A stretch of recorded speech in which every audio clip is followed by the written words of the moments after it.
Get started on time almost. 2 or 3 minutes after 8.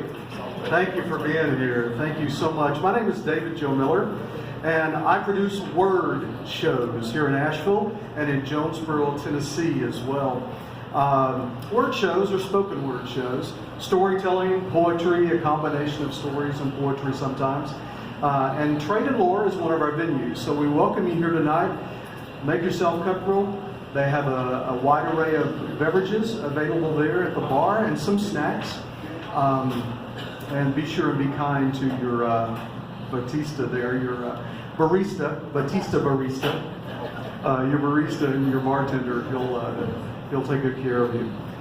Tonight is a special night for Word for David Joe Miller Presents, because occasionally we will have a storyteller coming through the area or coming nearby that will call me up, as Ken Whitecamp did, and said, "David Joe, I'm going to be in the area. Could you do a show?" And my answer is always, "Well, duh. Of course we could do a show." And then I run out and I find a venue. And then we put it together. And it just, I line things up and it just happens, but it wouldn't happen without you. So we're very grateful for you being here tonight. So let's give yourselves a round of applause. Thank you so much for coming out on a Sunday evening for this wonderful show. There's cards back here on the back table as you enter, and it's just a reminder card. You'll see that it has a microphone on it, a beer, and a smoking cigarette on a stool. This represents spoken word, and this photograph was taken over in Johnson City, a little venue over there. But what this does, it lets you know on the back of this, back of the card, information on how to get in touch with me, and it gives you a very important website. If you want to keep up with storytelling, poetry, spoken word in Asheville, in Jonesboro, visit storytellingcalendar.com. Pretty easy, storytellingcalendar.com.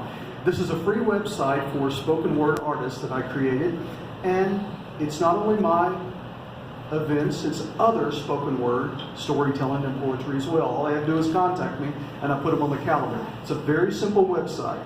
So if you're interested in any more spoken word, just remember storytellingcalendar.com. And I also want to call your attention to our next word show, a very special word show coming up at the end of this month, July 28th. It's going to be held at Habitat Tavern and Commons, which is down on Broadway next to Moog. Asheville's original story lady, Gwenda Ledbetter, 87-year-old Gwenda Ledbetter, is taking the stage again, and she's going to be on stage with a brilliant blues man from Vermont who's coming in for the Swannanoa Gathering. His name is Scott Ainsley. It's going to be a great show of love, hope, and the blues. So that's one not to be missed. That's on the 28th, and you'll find it on the calendar as well. Great thing about that calendar, it's got a link on it, takes you right to the tickets. So it's pretty easy to do. Back, gosh, I forget how long it was now. It was probably definitely in the 90s, probably the early 90s. David Holt asked me to open for him at the Smoky Mountain Storytelling Festival down in Gatlinburg, Tennessee. David Holt! Have you ever heard of that guy? Yeah. It was wonderful. I opened for David Holt, and I got to tell stories to his audience. And something happened to my career shortly after that. There was a little boost in my gigs, in my events around the Gatlinburg Pigeon Forge area, because people got to hear me that normally wouldn't get to hear me. They were there to listen to David Holt.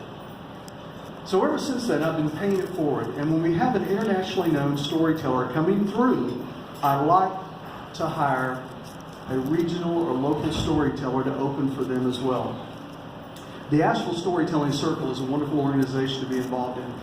And I was listening to stories at the Asheville Storytelling Circle, and this guy gets up there with this beard and this gravelly voice, and he gets up in front of everybody, and you have to imagine, now just picture this, there's no microphone, you're in a community room of an apartment, and there's no stage.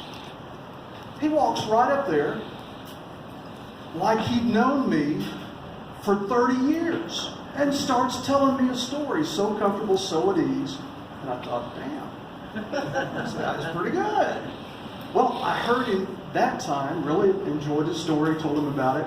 Next time I came back, he was up there doing it again. I said, you know, this guy's got something. I want to put him on stage. So when the opportunity arose to have Kim Whitecap in the area, I thought, this is great for Chester Allen. So ladies and gentlemen, turn your cell phones off so you won't disturb anybody next to you. And welcome to the stage, Chester Chet Allen.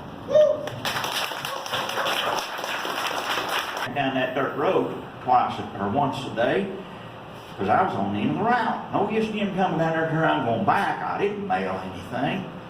I only got the grit paper once a week, and they could just keep it down there in the post office. Mr. Kirby said that was fine. So the grit paper, if you didn't know what that is, it was a circulated paper come once a week, and it had all kinds of information nationwide. And once in a while, be a recipe or something. Used to take Cappers Weekly, but good golly, had all those fancy recipes in there. Oh, I'm not going to make them.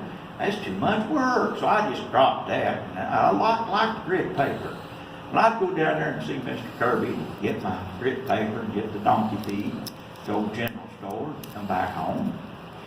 Of course, I'd have to fix the fence. Darn old donkeys would get out.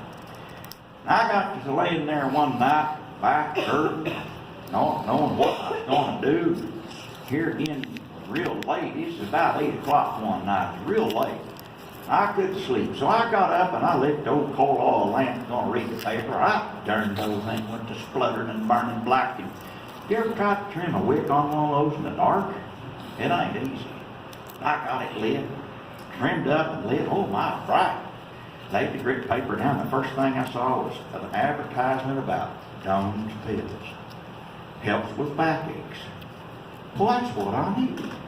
By golly, I couldn't wait to get back to Hobart to talk to Mr. Kirby, see if he knew anything about it. So sure enough, next trip I went in there, I asked him about Doan's Pills, and he just stood there. I reckon you'll have to go to Mount Vernon to the south side of the square and talk to Mrs. Moore there at the drugstore. She might know something about it. Well, that meant I had to go to Mount Vernon. Doggone, it's only about 6 or 7 miles, but everybody wanted to go the main big road. I always went the back roads. That main big road had those 35-foot long tractor trailers on the running 40 mile an hour. Why, gee whiz, they just run so fast, scare me half to death. I'd drive the back roads my own speed. Besides, I could drive by the junkyard and see what was there. But going into Mount Vernon that morning, I was all excited and went in to see Mrs. Moore. Sure enough, she had Doan's Pills. I was so excited, I wanted to take one right then. I didn't know what kind of effect it might have on me, so I turned around and went back home and went by the junkyard real slow and looked over there. There was my answer to keep my donkeys in. There was washers, dryers, refrigerators, cook stoves. And those square water heaters. Now, Raymond Beatrice had one of them in the corner of her kitchen, darndest cabinet I've ever seen. No drawers, no doors on it. Had a real nice top on it. It was a water heater. Who'd have thunk of that? And they're heavy, too. But I'd haul a couple of them home every week, and I'd go out there on the outside of that barbed wire, clean off a level spot, and I'd put it right up against that barbed wire between it and the ditch. I lined the whole front of my piece of property. Neighbors didn't like it, but you know what? I didn't care. Donkeys couldn't get out. They seemed to be happy because I wasn't having to patch them anymore.